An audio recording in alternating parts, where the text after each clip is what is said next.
And may the force be with you. I want to welcome you to my YouTube channel, Observer of Anomalous Objects, and I'm so excited that you've chosen to join us for this show. We've been on a quest. We've been talking about key individuals in the UFO phenomena, and so this is the third and final edition of that. We'll be talking about three characters that I believe are important to the UAP phenomena, and I'll explain why once we get into them. But we'll kind of just go back over real quick some of the people that we've talked about.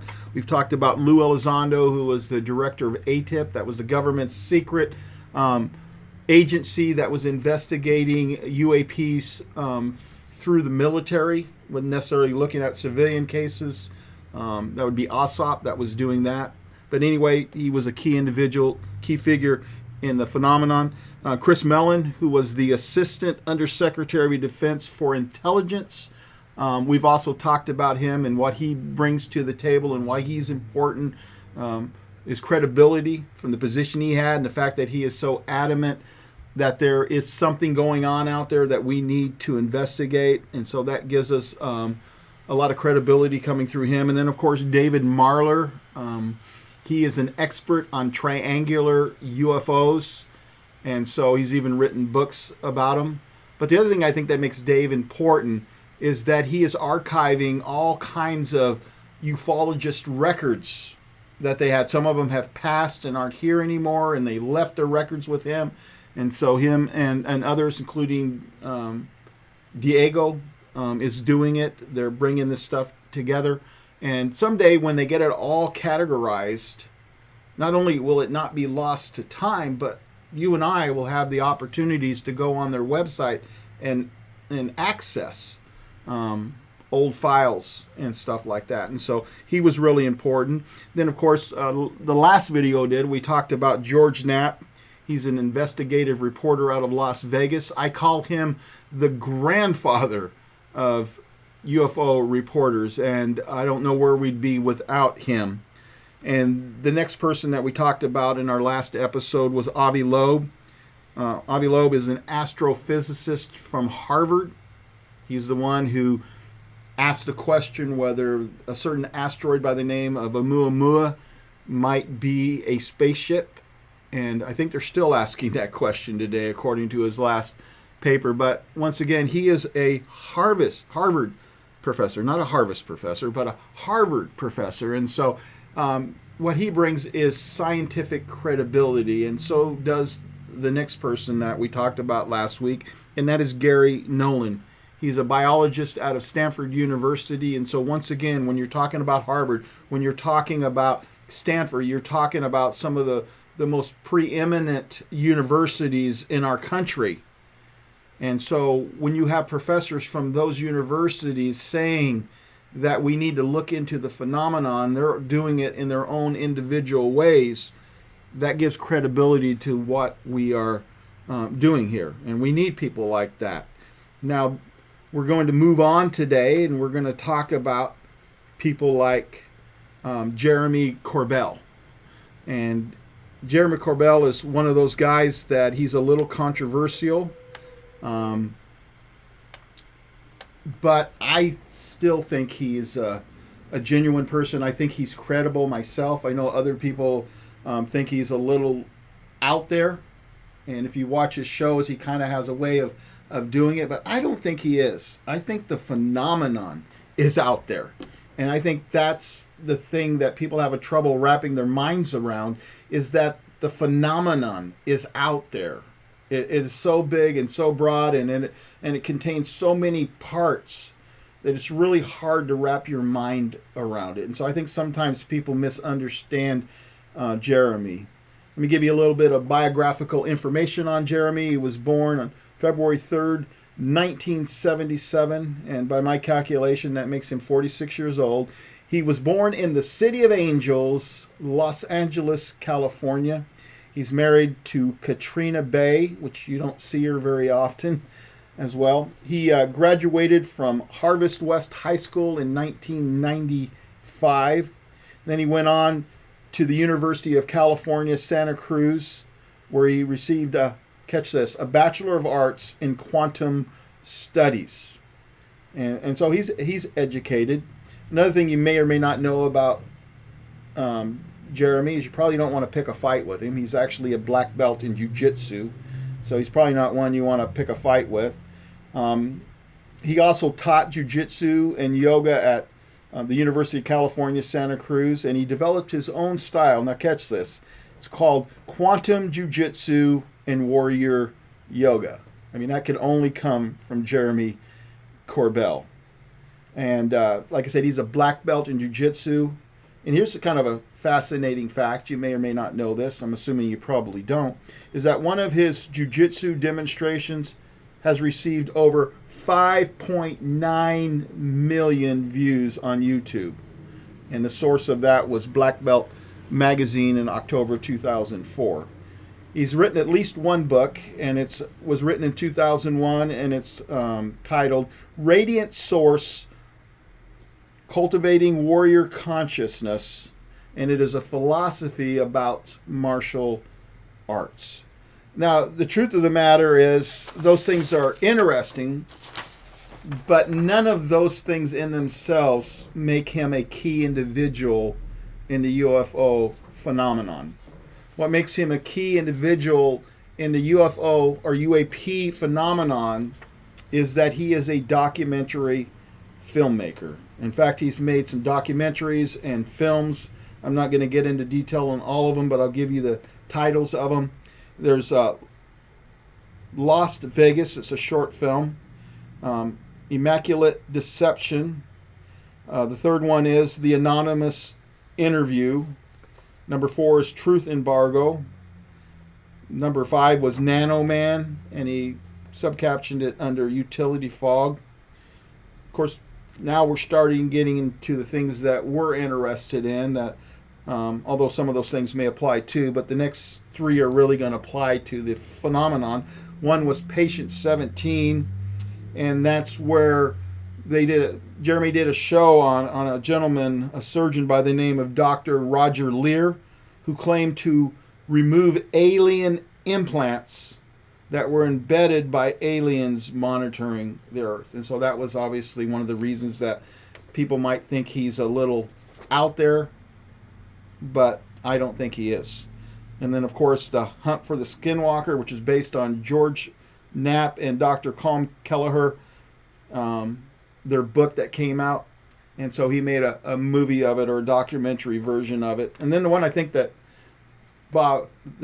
Jeremy is most of us are familiar with as far as his documentaries, Bob Lazar, Area 51, and Flying Saucers, which is pretty phenomenal. In fact, we're going to get a clip of that when we get to Bob Lazar, who's going to be the next person that we're going to look at.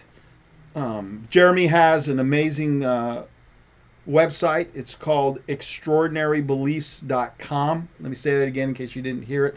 extraordinarybeliefs.com. And so that's a really good website.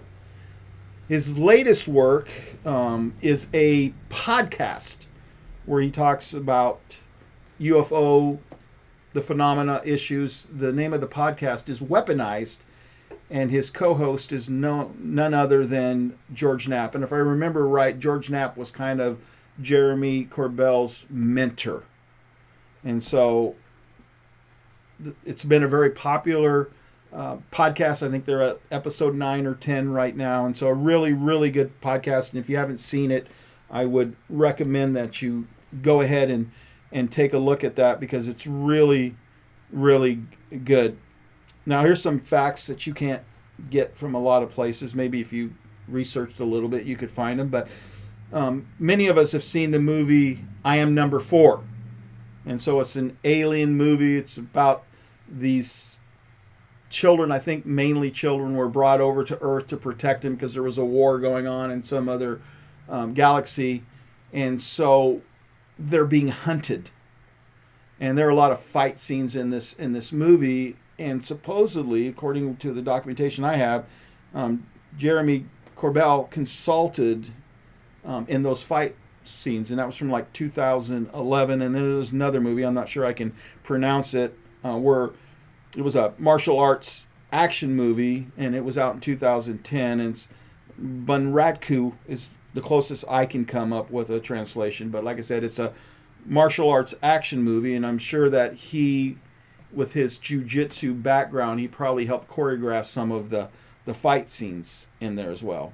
Now, here's another interesting fact that you're probably not going to get from a lot of places, but did you know that Jeremy Corbell almost died?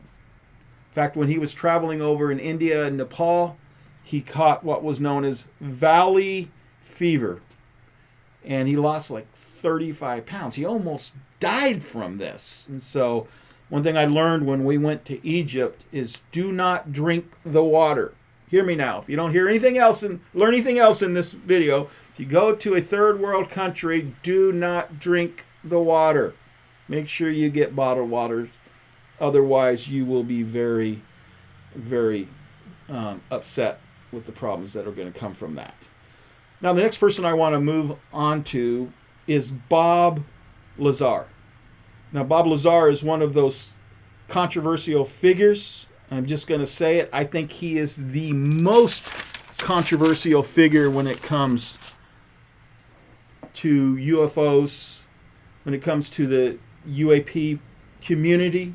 I don't think there's anybody that is more controversial. I know some people that I respect a lot who don't believe him. They think he's full of crap. I don't feel that way. If I felt that way about him, he would not be in this episode. But I think he's credible. I think as we see things coming out today, I think they lend to his credibility because the stuff he was talking about back in 1989 is being investigated today. In fact, if you follow the latest, the 2023 National Defense Authorization Act, you'll see that there was a provision put in there for unidentified anomalous phenomena. And underneath that little amendment, there was a section that talked about material retrieval, what we call crash retrieval, and then reverse engineering. Which, by the way, guess what Bob was talking about, which I'll get to in a minute. But let's go ahead and get just a little bit of bio on Bob so we kind of get an idea, where he was born, what state, what time frame, and all that. So he was born in 1959. It was January 26th, and he was born in Coral Gables, Florida. Coral Gables, Florida. And so I'm not going to get into his educational background. It's disputed. There are people that say that he's not a physicist. He never went to MIT, never went to these places that he claimed, and I've seen documentaries on that. And so I'm not going to die on that mountain. But I'm going to say this right now. From what I've seen, from what I've learned, from what I'm about to describe, Bob Lazar is one of the smartest guys out there to have never gone to school to be a physicist. If you look at the stuff that he has done, I don't think the average person could do what he has done. And so he claims to be a physicist, despite the fact that some claim that he's not. Now, I side with Bob on this because he's just one smart guy. Here's some of my reasoning. In fact, one of the claims that people said is that he never worked at Los Alamos. And now people try to say he's a janitor or whatever. I think that's baloney. Because, first of all, we know he was at Los Alamos. He's in the directory. His name is there. But on the front page of the Los Alamos paper back then, it has a picture of this guy with a jet engine in the back of his car. And so guess who that guy was? That guy was none other than Bob Lazar. The Bob Lazar. I saw another, I think maybe it was the documentary we're going to show in a minute, just a clip from it. He put a rocket on a bicycle. I mean, who puts a rocket to propel a bicycle? And yet he did that.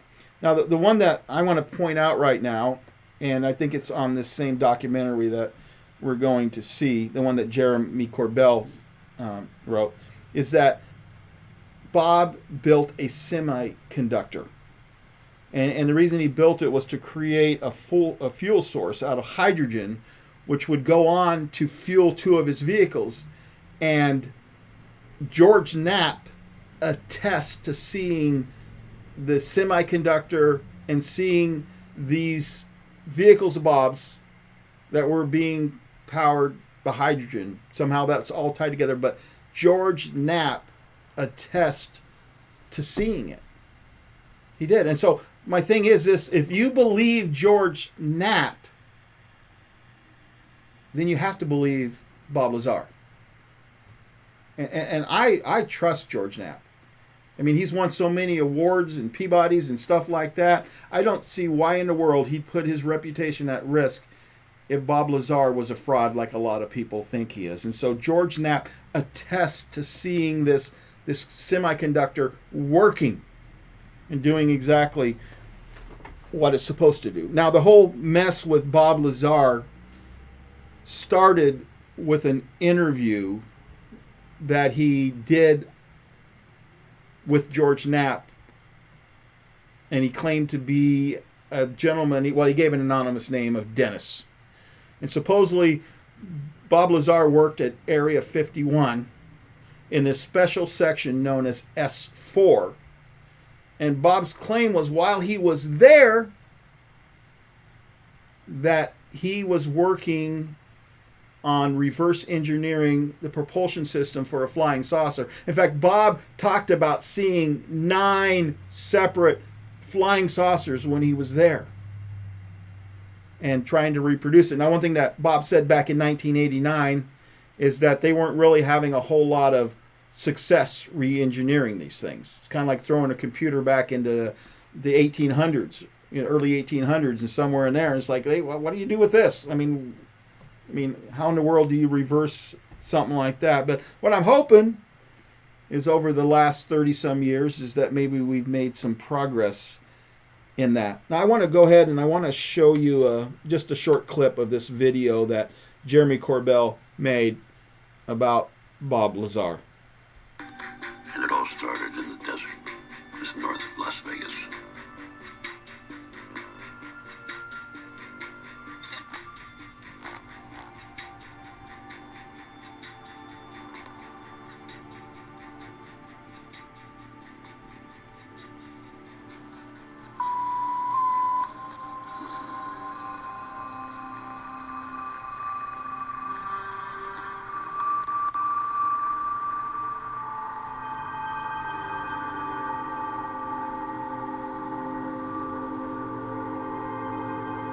Area 51, the most secret of spots on the planet. It's located on the northeast edge of the Nevada test site and is said to be where numerous top-secret weapon systems have been tested over the years. According to some UFO researchers, it's also where the government is test-flying alien spacecraft.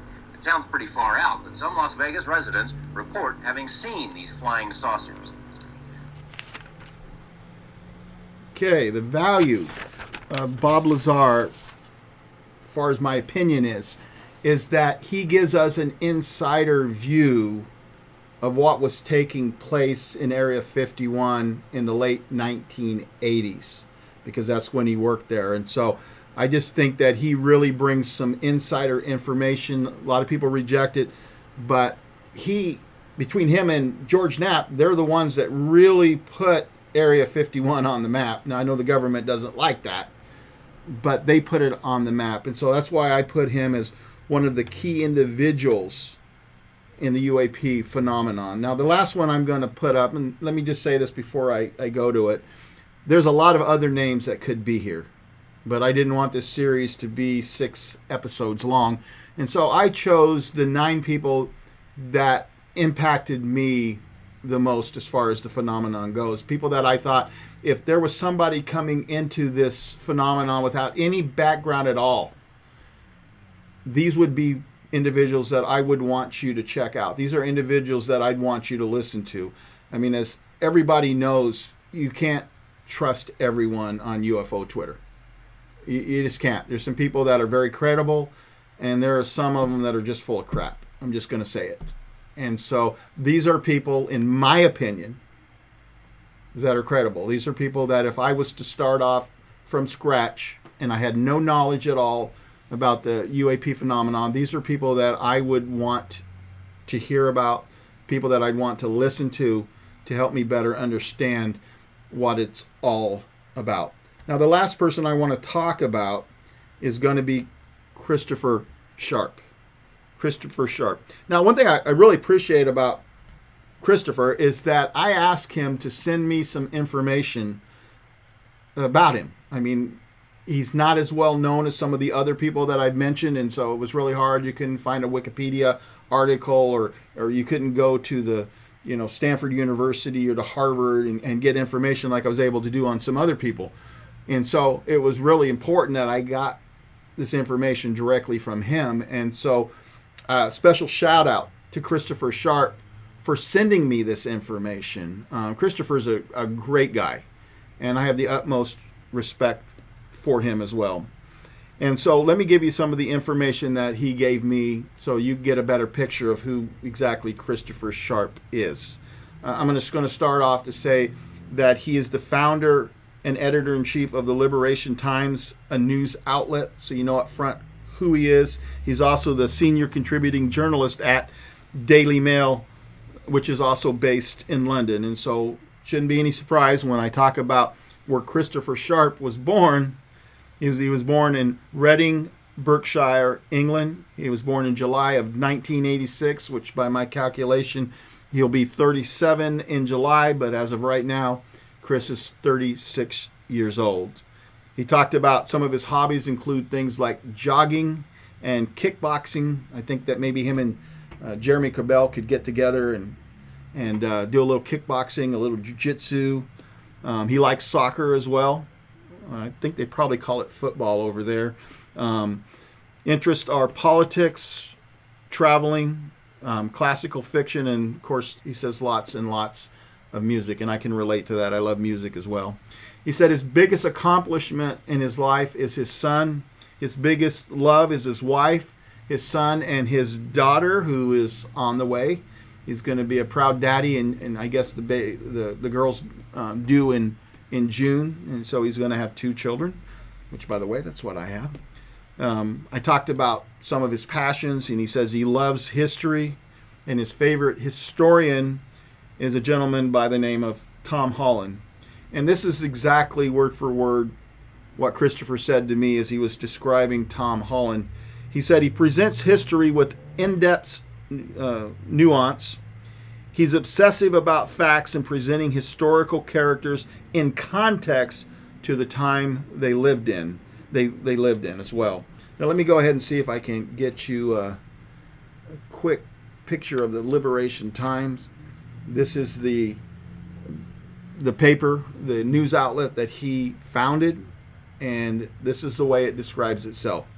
It says, Liberation Times provides insight about some of today's most compelling stories, most notably relating to unidentified aerial phenomena. Its founder and editor-in-chief is Christopher Sharp, who has a background in communications. And then he says this, he says, wish to get in touch or have a story, then contact info is at liberationtimes.com.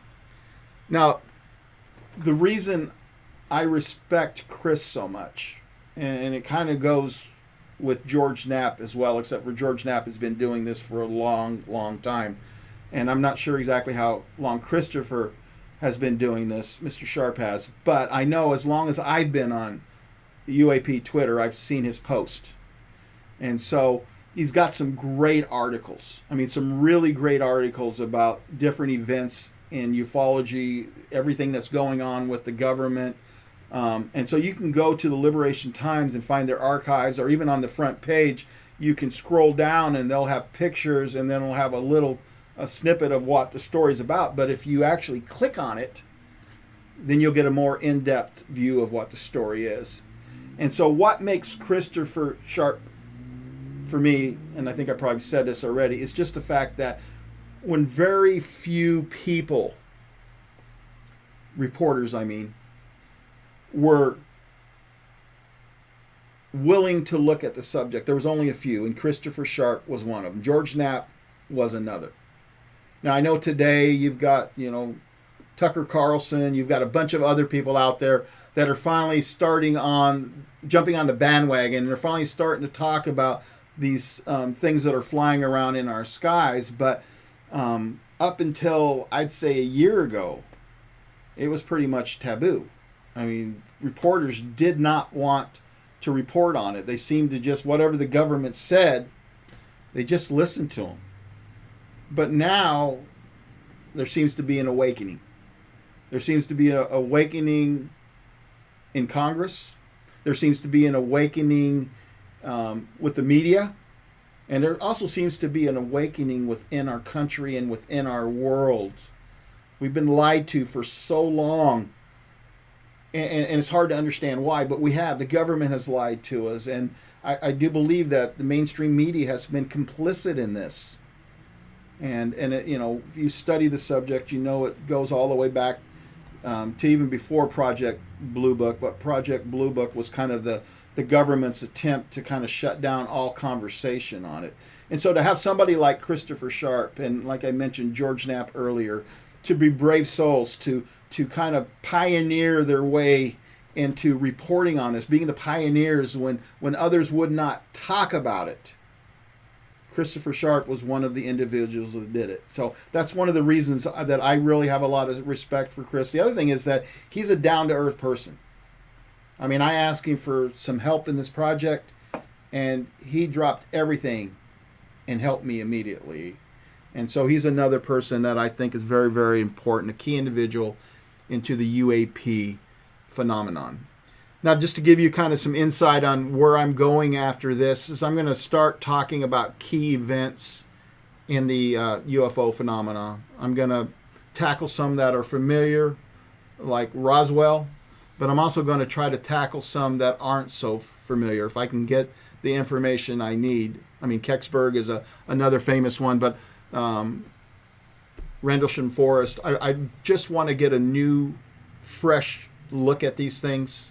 I don't try to denigrate, but when you're going back and you're looking at films that are 30 or 40 years old, they're not very compelling. And so I think it's good for us to have a fresh look at things that maybe happened in the past, but put fresh eyes on them. And so I'm going to try to do that for you. And so my next video series are going to be basically talking about key incidents in the UAP phenomena. And so just pay attention to my channel. If you like what you saw, there's a subscribe button on this, and go ahead and subscribe. I'm trying to build this up. And so if you want to help me with that, if you enjoyed the video, I'd appreciate you hitting that subscribe button. Have a wonderful day. Appreciate you checking in with this video.